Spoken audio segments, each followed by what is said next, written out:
So here is the good news. That game continues the red flags with on the road with Josh Heupel. But if you want to look at it big picture, this is a tweet from Chad Withrow after the game yesterday. He said, "Today's game was a complete failure for Heupel, his staff, and every player. I said before the season that this season was a stopgap quarterback and a final season would define Tennessee's floor. And if 8-4 is the floor, I'm good with it. The question now is 11-2 a year ago the absolute ceiling, and that may be true. We don't know yet."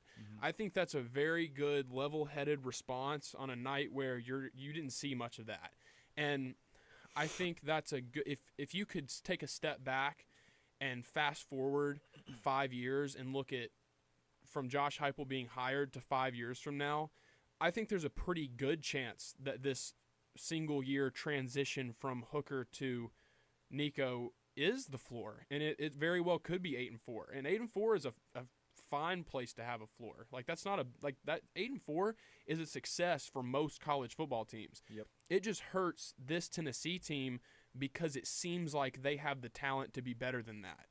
But big picture, if this is the floor for this staff, and I think this staff needs some changes, and we'll get into that. But if this is, let's just say Heupel. If this is Heupel's floor at Tennessee, I'm fine with 8-4 being the floor, because how many years are you hitting the absolute bottom?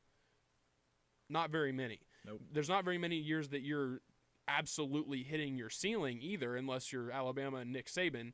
So being between 8-4 and Heupel had them one game out of the college football playoff, and next year we're expanding to more teams. So it wouldn't be irrational to say that Tennessee is going to be in that expanded playoff picture year in and year out, as long as they're not hitting this 8-4 floor.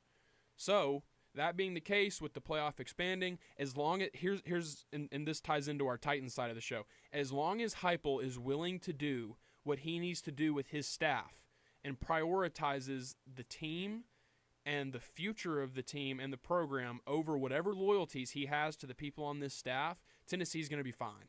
And that's a little bit of encouragement on a week that Vols fans are probably not feeling the best unless they're big basketball fans, because Dalton Connect looks serious.